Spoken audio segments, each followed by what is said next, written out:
Now, the Three Martini Lunch with Greg Corombos and Jim Garrity. And welcome, everyone, to the Monday edition of the Three Martini Lunch. Jim Garrity is back from National Review, from his gallivanting all across the European continent, which we'll hear a little bit about in just a moment. Thanks to David French for filling in for Jim last week. I'm Greg Corombos of Radio America. And Jim, first of all, welcome back. Do you have any idea what time it is? No. It's the traditional experience. If you go to Europe, you go over there. It's a piece of cake. I can get up early. This is great. And then you come back, and I laid out in the jolt the enormous gallivanting we do. Look, I don't want any sympathy when you complain about coming back from an otherwise very nice European vacation. I will just point out that I was like, I really was having a tough time going through Heathrow security. They looked at my passport and all that kind of stuff. And I'm sitting there thinking, have I written something critical of Theresa May recently? Have I cast any jokes? Turns out, Greg, I learned when I Googled it this morning, and I actually finally had a good web connection, there is indeed a person named James Garrity who was arrested about a year ago because he was trying to obtain explosives for the Irish Republican Army. So now I know. Now I know how everybody who's had the same name as a terrorist and everything like that. Thankfully, I didn't get pulled out. I didn't get any unfortunate searches or anything like that. But the extra scrutiny suddenly makes a little more sense now. Somewhere Peter King is saying, oh, yeah, all those jokes, all those years. But your real purpose for going over, is, of course, couched as a family vacation. But you were really looking into the regrowth of the radical German Volksfrei movement from which Hans Gruber and the Nakatomi terrorists really emanated back 30 years ago. It is. I heard about them in Time magazine, the Red Brigades and all that. No, also my greatest fear. I mean, a lot of things. A couple of weeks ago, Greg, I wrote about things that keep me up at night. I forgot to add one to the list, Greg, and that's a fourth Gruber brother. Hans, Simon, and Jonathan Gruber, who implemented Obamacare. Yes. What if there's a fourth one? What would he do? Oh, my goodness. It'd be better than Die Hard 4 or 5. That much I can promise. Yeah. Anyway, let's dig in now. Let's get to our good martini. And Jim, I believe as of tomorrow, we are 11 weeks away from the midterm elections. And for the most part, the Senate map supposedly looks pretty good for Republicans, although they're having to sweat it out in some places they probably shouldn't. Texas and Tennessee are closer than they should be. Nevada and Arizona we always knew would be tough, and for some reason Joe Donnelly's up 12 points in Indiana right now. But the one that seems most ripe for pickup, at least at the moment, is North Dakota, where the at-large Congressman Kevin Cramer holds a small but fairly consistent lead over Democratic Senator Heidi Heitkamp. And the good martini today is that Cramer's out with what I think is a pretty effective new ad. It's talking about illegal immigration and sanctuary cities. It doesn't really have this dark, ominous tone about who's coming into the country and so forth. It's just saying, why are we giving money to these cities that break the law and shield people who have committed crimes and, oh, by the way, have been in the country illegally? So here's the full Cramer ad. Our nation has a serious problem with illegal immigration. I voted against sanctuary cities because federal tax dollars shouldn't go to cities that hide illegal immigrants, especially those who commit violent crimes. It's hard to understand why Heidi Heitkamp, who's a former attorney general, voted to fund sanctuary cities that ignore the rule of law and put our citizens and law enforcement officers at risk. I don't believe that breaking the law deserves a reward of our tax dollars. I'm Kevin Cramer, candidate for Senate, and I approve this message. So, Jim, with the Abolish ICE crowd, I'm sure somebody's going to accuse him of being xenophobic here. But in terms of addressing the issue in a way that's right to the point and puts the incumbent on the spot, good job, Kevin Cramer. Yeah, I find a nearly perfect tone to that. And I think you're right. There's the ominous narrator voice. I think it can kind of overdone. I think voters kind of tune that out after a while. Particularly the closer you get to the election and the more ads that you just kind of fill up every commercial break during the local news and things like that. I think one of the things that's fascinating when you get into debates about sanctuary cities is that you'll say, hey, this is a really bad idea. And you'll hear someone on the left say, well, yeah, but there aren't that many of them.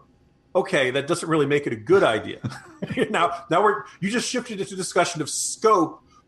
You've conceded that this is a bad idea. It's like, well, not all illegal immigrants are violent criminals. Well, no one is saying that all illegal immigrants are violent criminals.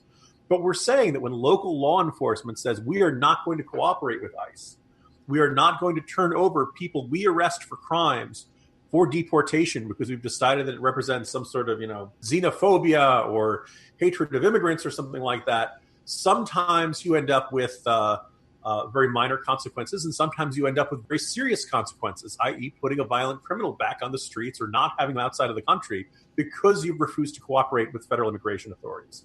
Once you kind of back people into a corner, they have to say, yes, it is a good thing to have the police refusing to cooperate with other federal police. The concept of sanctuary city is basically to say, we've decided to abstain from law enforcement. Right. And I think most people would recognize that's a very dangerous path to go down, because if you basically say, hey, our local police aren't going to enforce a certain law, this is the safest place you can be. They've inadvertently created, Greg, a safe space for, potentially violent illegal immigrant criminals, things like that. And it's not a matter of it's not like anyone's calling for the bombing of these cities or anything like that. This is simply saying, you know what? If you guys are free to have that policy, but there's going to be a consequence besides the consequence of the safety of your citizens. We, the federal government, aren't going to give you the kinds of grants and things that we usually would give you because you've chosen you no longer want to cooperate with federal authorities on something this federal government has decided is a priority. Kudos to Kevin Cramer. I think it's a great ad. I think it's a great tone.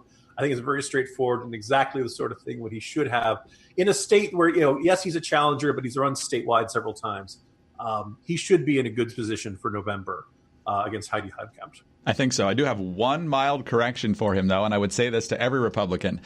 He puts his disclaimer at the end of the ad instead of the beginning, where he says, I'm Kevin Cramer and I approve this message. And there's two reasons why I think it should always go at the beginning. Number one, you want the person at the end of the ad to be thinking about how horrible your opponent is, unless it's a positive ad about you, and not reflecting back on who sponsored it. Secondly, when I was on vacation a couple of weeks ago in Michigan, it was about a week before the Michigan primary for governor and Senate and that sort of thing. And like you were saying, when you get close to Election Day, they run back to back. And so what happened is at one of these, let's say you and I are running against each other, and I put my ad out there and say, I'm Greg Corombos, and I approve this message. The next thing you hear is, Greg Corombos is the worst thing that's ever happened. And all of a sudden, people think you just sponsored the attack ad against yourself. It can be very confusing. So put it at the beginning. That's an interesting. I'm going to give you one mild counter argument, Greg. If people hear, I'm Jim Garrity, and I approve this message, do they change the channel? Don't warn them. This might be a soda ad, or this might be some happy retirement community ad, or something like that. Or oh, wait a second, it's a political ad. And then it's too late. You're like 15 seconds into the commercial, and it's not worth changing. Right. Okay. So there are arguments in both directions. Excellent point. Speaking of ads, here's one for us. Terrorist strikes again in London. Putin's nuclear ambitions are raising proliferation questions. There's a new military strategy in the South China Sea. Global events happening now mean the demand for national security professionals will spike over the next decade. America's security will depend on individuals highly trained in strategy, disruption management, and decision-making. The Daniel Morgan Graduate School of National Security prepares students for a world full of instability. Students in our state-of-the-art school, just 3 blocks from the White House, take courses in counterterrorism, U.S. nuclear weapons, Russian politics, and statecraft. Our graduates are well prepared for sought-after security positions in government and private sectors. Even more unique are the multi-full-ride scholarships provided by donors investing in future leaders. For more information, go to dmgs.org/radio. For a career in organizations like Marriott and Boeing, the CIA, or FBI, and a possible full-ride scholarship, go immediately to dmgs.org/radio. That's dmgs.org/radio. All right, Jim, let's go to our bad martini now. And once again, social media rearing its head, deciding what is acceptable content and what is not. A couple of weeks ago, we talked, of course, about InfoWars and Alex Jones. And as detestable as Alex Jones is, and you have these companies, they're not part of the government. They don't have to allow every form of speech if they don't really want to. But considering how they present themselves, it would be smarter if they did. But eventually, the argument went that you're going to get to someone being banned who's not nearly as detestable as Alex Jones. And here we go. This is Facebook with PragerU. Dennis Prager, longtime radio host. If you ever see these videos, they're pretty well done. They usually have a very well-known person, certainly not, drooling radicals talking about a various issue which presents a conservative perspective. All of a sudden, they didn't see their videos appearing on Facebook anymore. So they decided to go public on other platforms, Twitter mainly, to explain what was going on. Breaking, we're being heavily censored on Facebook. Our last 9 posts are reaching 0 of our 3 million followers. At least 2 videos were deleted last night for quote-unquote hate speech, including our recent video with a specific guest. Share to spread awareness about big tech censorship. Then about a day later, Facebook says, we mistakenly removed these videos and have restored them because they don't break our standards. This will reverse any reduction in content distribution you have experienced. We're very sorry and are continuing to look into what happened with your page. Prager, not content with that. Does anyone really believe this was simply a mistake? And then in another post, removing 2 videos, marking them as hate speech, and then subsequently censoring over 15 of our following posts to reach 0 of our 3 million followers is not a mistake. It's deliberate censorship of conservative ideas. So, Jim, kudos to Prager for not just letting it happen and sounding the alarm and getting a lot of people to ask Facebook what in the world is going on here. And maybe this sort of bad press will make them a little more reluctant to do this sort of thing. But you can't get much more mainstream conservative than Prager. Yeah, I was trying to think about how to sort out this argument, Greg. But my first question would be to anybody who wanted to censor the nefarious Dennis Prager videos. I mean, first of all, to give you a sense of how classy and high quality they are, they had me do one of them back when Heavy Lifting came out. You want to say to these people, have you ever met Dennis Prager? If he's ever lost his temper, I haven't seen it. He's not from, like some of these, like, oh, Alex Jones. Okay, you can see, Alex Jones runs around saying crazy things. There are certain, radio talk shows where you could see themselves getting in hot water over making controversial comments. The Michael Savages, Mark Levin gets fired up, but Dennis Prager? This is like hearing that, Ben Stein flew off the handle and went into some sort of profane tirade or something like that. It's just not in the persona, and it's not the content of these videos. So the argument has always been tone and profanity and incendiary hate speech, all that kind of stuff. Many conservatives have long suspected that arguments about this, about decorum and all that kind of stuff, is actually a code word and a kind of an excuse used to suppress, censor, and shutter away conservative speech.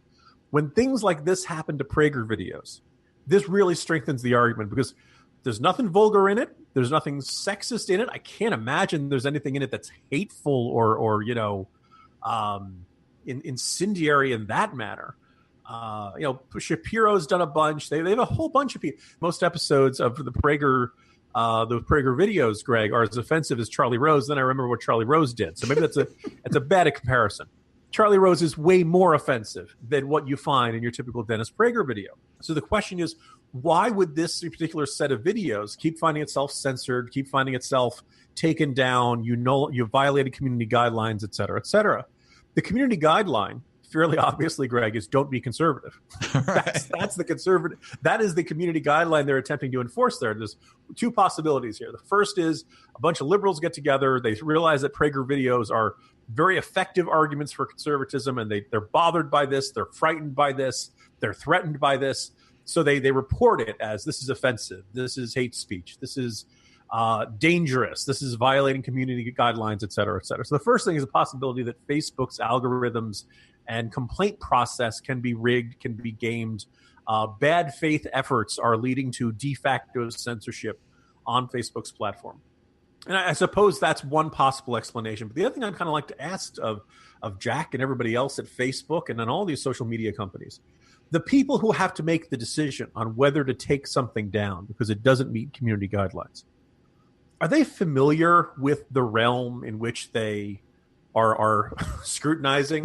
And I ask this because there was an example a couple of weeks ago. I think it was some Netherlands museum of the old Dutch masters that had a picture of a Renaissance painting and had a woman's naked behind in it. And they decided to take it down because it portrayed nudity. Now, it's not porn.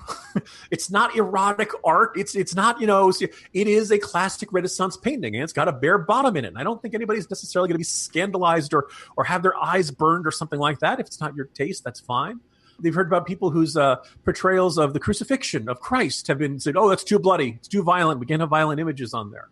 And this is the sort of things where you can understand, okay, maybe there's a giant cultural gap If you're outsourcing this to some country that has no familiarity with Western culture, they wouldn't realize that a portrayal of the crucifixion that has blood on it is not really considered a violent and bloody image in our culture.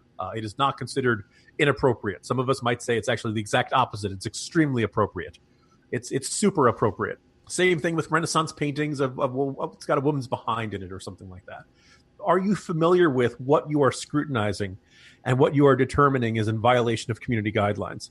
I just came from from Salzburg in Austria, where my colleague Jay Nordlinger is actually participating in the Salzburg Festival. He does a series of interviews with people. Jay Nordlinger knows everything about the Salzburg Festival and opera and classical music and plays and the dramatic arts and all that kind of stuff. I know next to nothing about that. Greg, I'm going to speak on your behalf and let me know if I'm wrong. You and I would be terrible judges of what should be performed at the Salzburg Festival. Correct. Or do the Columbuses get to the opera very often? My wife might be competent to do that as a music teacher, but I would be terrible, yes. But the point being that, like, we wouldn't even dream of stepping into the role of judging what operas should be performed at the Salzburg Festival because we don't know anything about it, right? We're not qualified to say this is good and this is bad. Or maybe we could do the basics. We could tell if they're hitting the notes or something like that. But we really wouldn't be in that position. It's the same effect for the people who are determining what content goes on Facebook and what's considered too offensive or too much in violation of community guidelines. If you know conservatives, then you know Dennis Prager is really not a menace to society, that he is not Darth Vader, that he is not some sort of rabble-rousing alt-right hate monger or something like that, and that there's really no good explanation for why you'd take something like that down. If you have zero familiarity with these things, and perhaps if you've been cultivated in a campus safe space environment, well, then, yeah, maybe Dennis Prager is the most shocking thing you've ever seen. But trust me, there are a lot of things in this world much more shocking and offensive than Dennis Prager. It's just amazing, and we talk about this sometimes with media bias, too. It's just whenever they make a mistake, it's always in the same direction. There's never an example of, sorry, Huffington Post and Daily Kos, we didn't mean to do that. Exactly. We very rarely, if ever, hear about this same phenomenon on the left, which makes it very hard to believe that this is a series of innocent mistakes and algorithms going wrong and overreaction to coordinated complaint campaigns and things like that. All right, Jim, let's move on to our crazy martini now. And you were in London. I don't know how much you observed on the different ways that London has changed since the last time you've been there, if you've ever been there before. But as we've discussed in the past, they have very strict gun control laws in London. And so then we got a bunch of stabbings. And as a result of the bunch of stabbings, we were told we could no longer carry knives there. In fact, this was a PSA in London about that. She needs me alive. My boys need me alive. My mum needs me alive. London needs me alive. London needs me alive. So I don't carry a knife. So I don't carry a knife. Makes sense. Let's move on to the latest problem that happened there, and that was vehicular terrorism just a few days ago. And as a result, the London mayor is heading in the direction you would imagine. This is the Daily Caller. London Mayor Sadiq Khan responded to Wednesday's reported terror attack by suggesting that vehicles be banned in certain parts of the city, particularly near the government buildings where Parliament meets. Khan told BBC Radio that the important thing was to ensure that the people continue to have access to their government, but that measures to keep members of Parliament safe would benefit everyone. Quote, I think there would be lots of challenges if we would do the whole square. It is a thoroughfare for cars, vehicles, and commercial deliveries going through London, so it's possible to have a design solution in keeping our buildings and people as safe as we can do, and also not losing what is so wonderful about our city, that is a vibrant democracy. People can walk around safely. So, Jim, I guess the good news is they're not banning all vehicles in London, but there seems to be a focus on terrorists in this particular area. So once again, wherever there's a problem, we ban the weapon. Look, Greg, the only thing that can stop a bad guy with a car is a good guy. Okay, but maybe that metaphor doesn't really work in that particular set of circumstances. Now, great irony. So I took we had one day in London, a very long stopover. So we decided to go down to the heart of the city and show the kids all the sights. It turns out that Big Ben is in scaffolding, Greg, so we timed this perfect. But we did walk by Parliament, shown around by a friend of mine, and it was not that. I'd say, a couple. Have you heard? There was a guy who tried to run through the vehicular barrier there, who was a Asian immigrant. They said, so they never say where in Asia. So it's a possibility these these terrible Japanese are coming over and committing terrible attacks against the UK. But it was like, maybe 2-3 days after we had walked through there. Look, if you're London, you are going to be in the crosshairs of jihadist terrorism. 9/11 should have taught that. 7/7, the bombings back in, I believe, 2005 was a pretty vivid example of this.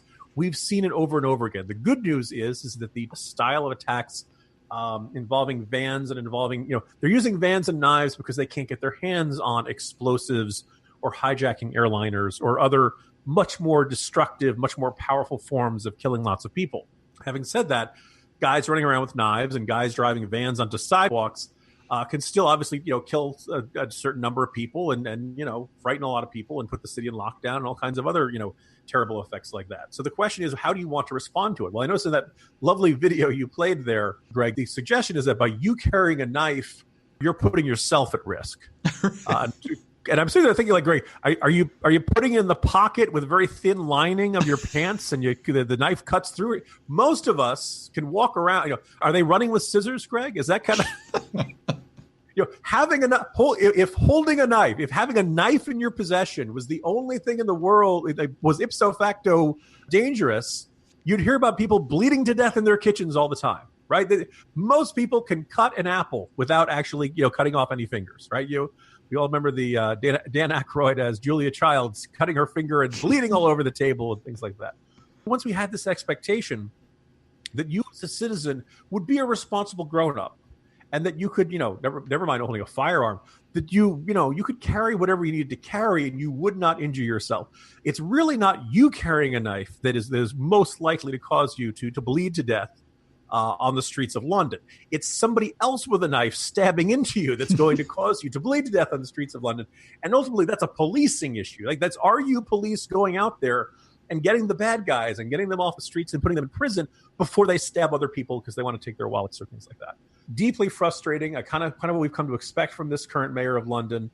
I sometimes get baffled, Greg. I was over there, and Boris Johnson, the member of Parliament from a member of the Conservative Party, no stranger to controversy, but he was mayor of London not that long ago, and then when they hosted the Olympics and things like that. So it's really kind of fascinating how that city can shift from I don't know if you'd call him right or center right or conservative voice to the current mayor Khan. But again, I can't quite understand how safe he would feel if his response to vehicular homicide on the part of those with a jihadist mentality, and his answer is, well, let's ban cars. Oh, by the way, I'd also point out, having been through 3 European cities in the last couple of days, Greg, if you're going to ban cars, I think bikes could go next. There's a lot of fast bikers going through those cities. Segways, right? You give these guys a vehicle, they'll find a way to hurt people with it. The problem is not the vehicle. The problem is the people who are trying to kill as many people as possible in the name of their twisted ideology. Indeed. Very well said. Although I would say he's not a terrorist, but I think Clark Griswold would have appreciated not having the traffic circle in London and European vacation. I got a little stuck there. Big Ben, Parliament. Jim. Those around Clark Griswold might characterize him as a terrorist. Jim, great to have you back. We'll talk again tomorrow. See you tomorrow, Greg. Jim Garrity of National Review. I'm Greg Corombos of Radio America. Thanks for being with us today. And be sure to tune in again on Tuesday for the next 3 Martini Lunch.